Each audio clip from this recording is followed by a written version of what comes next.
Olá pessoal, vamos passar agora para a segunda aula sobre arte. Nessa aula especificamente vamos falar apenas sobre a arte enquanto fenômeno social e fenômeno universal e, não obstante, a ideia de gratuidade da arte ou as funções que ela acaba desempenhando no mundo cotidiano. Então iniciemos a aula de hoje. A arte ela é tanto um fenômeno social quanto um fenômeno universal. O que significa dizer isso? Embora ela seja condicionada por seu tempo, a arte ela se caracteriza pela resolução artística que dá ao tema tratado. É praticamente impossível a gente situar uma obra de arte sem estabelecer um vínculo entre ela e determinada sociedade. O artista é um ser social e a obra de arte é percebida socialmente pelo público. No entanto, quando a gente faz isso, a gente não pode reduzi-la a um mero produto de condicionamentos históricos e ideológicos. Não há dúvida de que esses condicionamentos existem e atuam sobre o artista. Porém, na realização da obra de arte, todos os elementos que a envolvem precisam ser resolvidos artisticamente, isso é, traduzidos em termos de criação estética. É nessa criação que reside o valor essencial de toda grande obra de arte. Ocorre nela uma espécie de rompimento com o tempo imediato, o encontro do ser humano com a eternidade.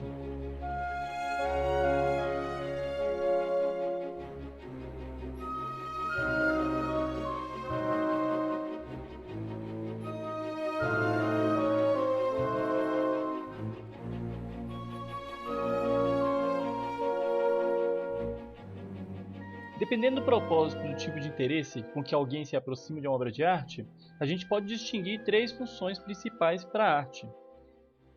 Ou seja, ela pode chegar de uma forma pragmática, utilitária, naturalista e formalista.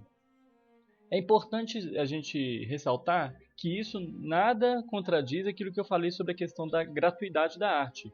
Apesar da arte não ser útil no sentido estrito igual a cultura ela é gratuita. No entanto, nós temos uma função pragmática utilitária da arte. Até no século XX mesmo a gente via muito isso. Dentro dessa visão pragmática utilitária, a arte serve ou é útil para se alcançar um fim não artístico. Ela não é valorizada por si mesma, mas só como meio para alcançar outra finalidade. Então aqui nós estamos extrapolando o conceito de arte. Os fins não artísticos variam muito no curso da história. Na Idade Média, por exemplo, na medida em que a maior parte da população era analfabeta, a arte ela serviu para ensinar os principais preceitos do catolicismo, para relatar as histórias bíblicas, é a finalidade pedagógica da arte. Na época da Contra-Reforma, a arte barroca foi bastante utilizada para emocionar os fiéis, mostrando-lhes a grandeza e riqueza do reino do céu, na tentativa de segurá-los dentro da Igreja Católica, ameaçando inclusive a reforma protestante. Na medida em que os argumentos racionais não conseguiam se manter diante das críticas dos protestantes, a Igreja Católica ela utilizava essa via emocional. É o exemplo da arte sendo usada para finalidades religiosas. Então a gente pode perceber que existem dois tipos de usos até agora. Mas no século XX mesmo, por ocasião da implantação das repúblicas soviéticas, o realismo socialista teve por finalidade retratar a melhoria das condições de vida do trabalhador e as principais personagens da Revolução Socialista como meio para despertar o sentimento cívico, manter a lealdade da população. A arte engajada floresceu entre o final de 1950 e início dos 60. Ela pretendia conscientizar a população sobre a situação socioeconômica. A gente também tem conhecimento de autores que defendiam inclusive essa arte engajada, né? Por exemplo, o filósofo Jean-Paul Sartre, que falava que a literatura ela tem que ser uma literatura engajada. Ele inclusive fazia uma literatura engajada. Ele, aderindo ao marxismo na França, ele tentava a todo momento convencer as pessoas, formar opiniões através de sua própria arte. Então, a gente pode perceber que a arte ela pode ser pedagógica, ela pode ter uma finalidade religiosa, política, social. Os critérios para avaliar uma obra de arte seriam o critério moral do valor, da finalidade a que serve. Se a finalidade for boa, a obra é boa. O critério de eficácia da obra em relação à finalidade. Se o fim for atingido, a obra é boa.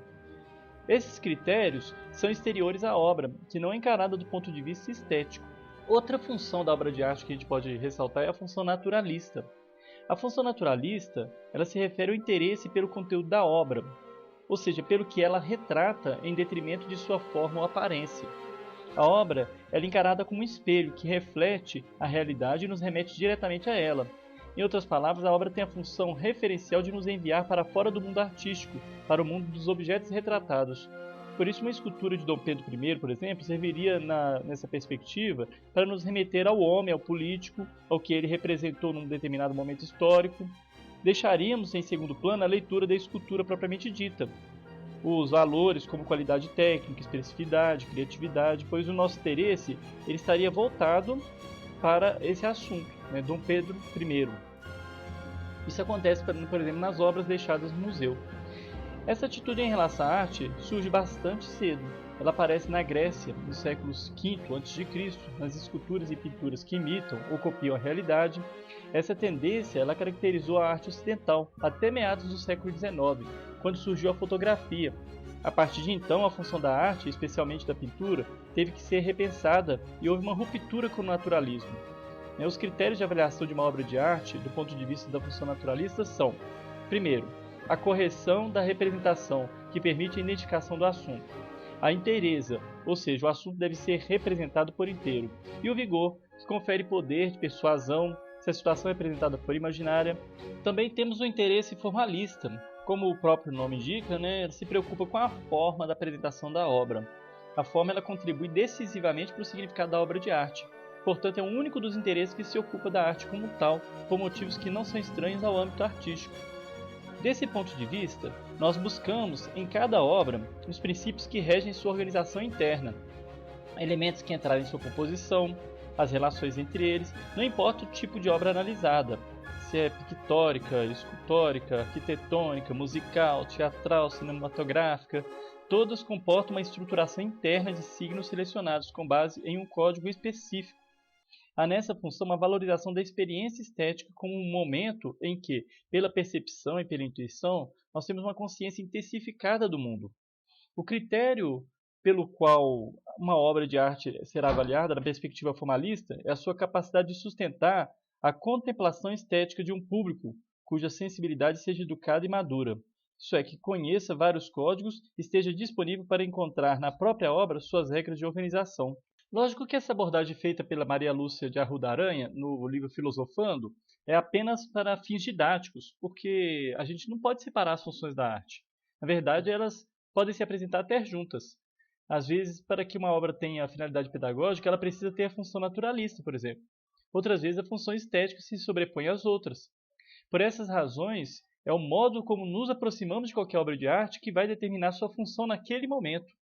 Em si, todas as obras que são verdadeiramente de arte são capazes de sustentar a contemplação estética de um observador sensível e treinado. A arte é um modo privilegiado de conhecimento intuitivo que se realiza por meio de uma obra concreta e individual, e que fala mais ao sentimento do que à razão. A arte abre as portas para que possamos compreender múltiplas possibilidades do mundo vivido.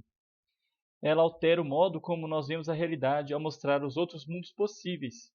Isso é concretizado por meio da imaginação criativa, que permite, de um lado, que o artista crie obras sobre o que não existe, e de outro, que o público as receba, preenchendo-as de sentido. Esse sentido será encontrado por meio de acolhimento da obra pela afetividade, ou seja, deixando que ela afete nossos sentimentos. A palavra afetividade vem disso, de afetar. Por isso, o conhecimento que a experiência estética de uma obra nos oferece não se resume ao conhecimento de um objeto, uma pessoa, uma paisagem, um artista, mas de todo um mundo de valores, de propostas, de desejos e ao conhecimento de nós mesmos. Nossas reações a esse mundo descortinado também revelam quem somos. Por isso, a atitude estética, como eu falei na última aula, ela não pode se restringir a um mero conhecimento sobre a obra de arte, uma mera análise de quando ela foi criada ou do que o artista quis expressar. Ela envolve muito do subjetivo. A atitude estética demanda dessa afetividade. Terminemos então por aqui nossa aula de hoje. Ficando então esse conceito de estética delimitado por isso que eu falei nessas duas aulas. Se tiver alguma dúvida, crítica ou sugestão, talvez a gente possa até gravar mais uma aula em relação a esse tema.